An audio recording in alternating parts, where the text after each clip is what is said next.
Thank you, everyone. Before we start, I think you've seen this slide a number of times today.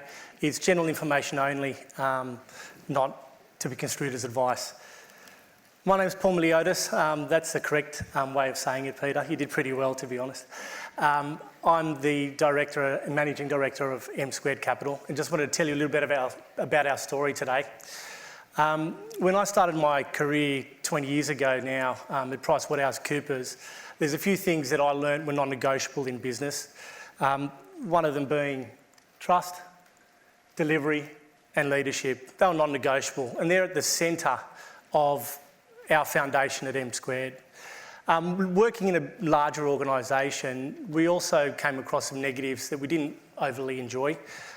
They can be clunky, the bigger organisations, they can lose focus and they can lose sight of the customer. It's not too dissimilar really to what we've seen in the Royal Commission.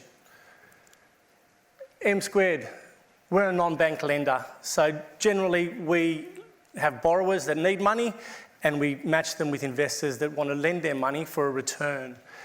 We're a fixed income mortgage fund and we pay our investors monthly.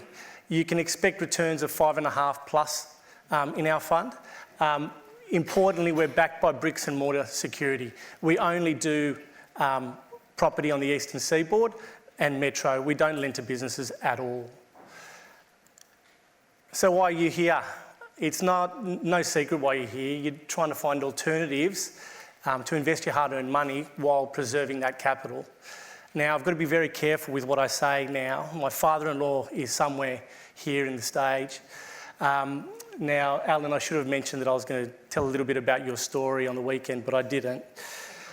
Alan is a self-funded retiree. He worked 40 years as an engineer.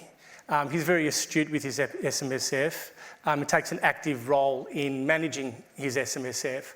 I'd suggest he's on the more conservative side of the investment spectrum. Now, most mornings he'll walk down to his coffee shop at Oatley and have his coffee, and that's when my communication with Alan is at its peak. I'll either get a snap of something in the Fin Review, and more recently a text message about how, let's use the word average, term deposits are, and needless to say, my relationship with my father-in-law has never been better that I've been a fund manager. Now, there's a reason why the communication's ramped up in the recent past. You've seen some derivation of this today. Don't worry if you can't see it at the back, I'll talk a little bit to it. The red line being the cash rate and the blue line being inflation. When the two meet or go together or close together, it means pretty diabolical news for your monies that are held in term deposits in terms of return. If you look at basically where it's sitting today, in real terms when you look at inflation, it's no news to you, I'm sure. You're actually losing money. You're actually losing money. And as Peter's saying today, it's looking like it's going to get worse before it's going to get better. I just want to show you a little bit how the lending framework has changed over time. Now, there's no doubt that it's the retiree's dream to invest their hard-earned capital in a term deposit, live off the interest and keep the capital for future generations. Now, if you had $1 million in 1995, I use 1995 because that's when I started my career, you'd be returning in a term deposit around $70,000 annually. If you fast forward that to today's date, you need, in the same asset class obviously, you need about $5 million to return you that 70 grand in a term deposit. Now, that's pretty unlikely, or not unlikely, but it's requiring a lot of work. What's that meant? We've heard a number of times today. It means we're going to change the way that we invest. Now, as we go up the yield curve and we're wanting more than what the term deposits are offering, that means there's more risk. So care has to be taken in terms of what you're investing in. Our rule, if you don't understand it, don't invest in it. I think everyone's heard that and kind of lives by it. Who we are and what we do. So we're a non-bank lender, I've mentioned before. We allow investors to choose their opportunity based on their personal risk. So when Alan sees an investment opportunity from me, he doesn't want to see the word construction in it. He doesn't like it, he doesn't care what return we're going to provide him, he just doesn't want to see it. Other investors, though, enjoy construction, like construction, want that increase in yield that construction provides, And the beauty of our fund is you can choose which one or which investment opportunity you want to take. You can take a construction deal, or you can take a non-construction deal. Full transparency. Now, there's a few people that have talked about full transparency, and we also think it's extremely important. With our fund, which is a little bit different as well, is that we offer our investors a full due diligence pack on the actual investment they are investing in if they wish. Some investors, again, don't want to see it, they trust it, they like our track record, and they'll go on the high level. Some of our investors want to see more. They want to see more, and we will provide them with more. The due diligence pack we provide will have a valuation that's done by our fund on the property that they're looking to take security of. It'll have a history on the borrower. It'll have our risk notes, which will show the reason why we are looking at doing the deal in the fund. So we think that's very important, that if you can't see what you're actually investing in, then how can you actually make that decision? Who we are. I think it's important to see the founders of our business. So John Thomas is our chairman. He's got a lot of history in the non-bank mortgage fund space. He ran Howard Mortgages, which in its day was the biggest mortgage fund in Australian history, with over $3 billion at the time. That was sold to the Packers and rebranded Challenger Bank. He was a consultant to both APRA and ASIC. And in his 44-year career, he hasn't lost $1, not one single cent of investor monies, even during the GFC.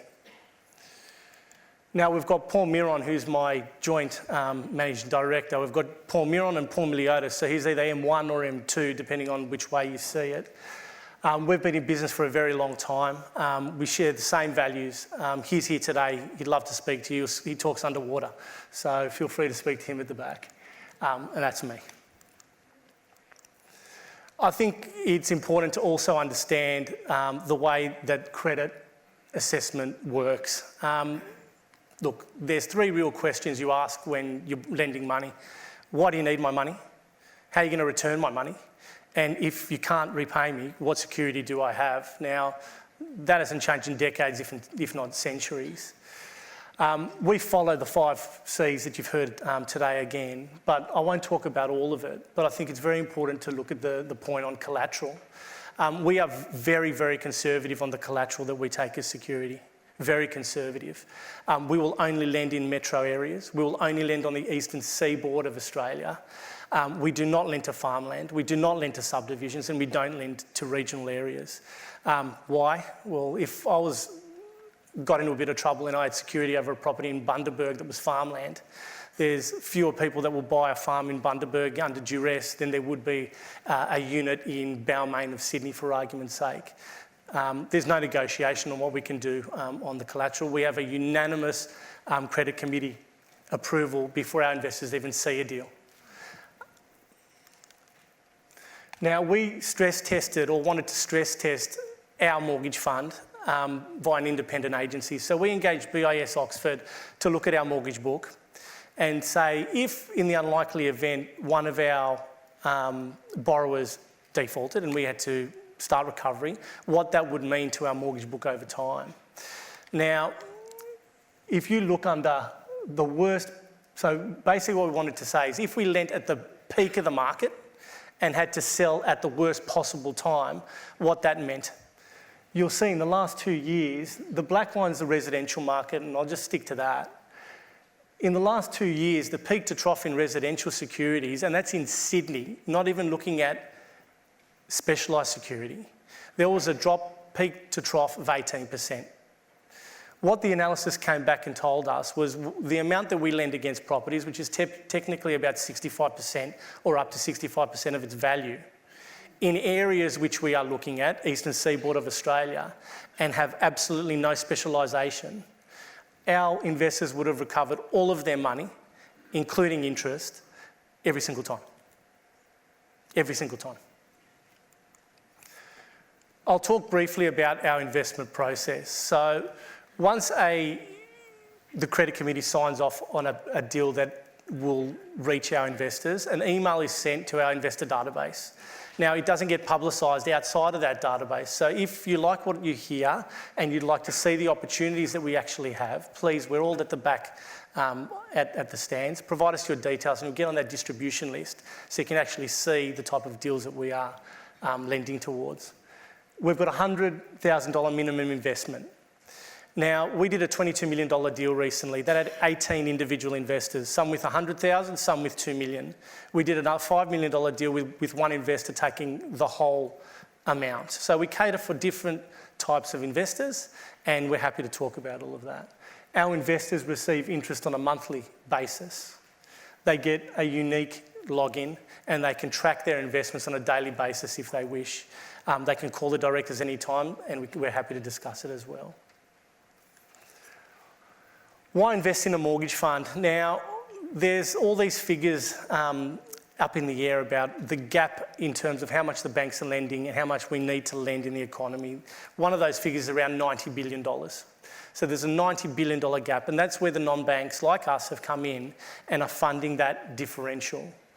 We're actually gobsmacked by the amount of quality deals we are seeing that meet our credit criteria. Now, I don't want to go into the specifics of a lot of those deals now. I'm sure Peter will show me in no time. But we do have, for argument's sake, a non-construction deal that's returning 7.5% net under a low-risk basis, or we deem a low-risk basis at the moment. So please come and see us. We're happy to discuss the deal flow that we have, and we'll talk to that. So just to summarise who we are and what we do, we're a non-bank lender. We match investors with borrowers. We're fixed income. We're always backed by security, no compromise on that. And you can actually choose which investment you want to lend towards. Lovely speaking to you today, everyone. Thank you very much.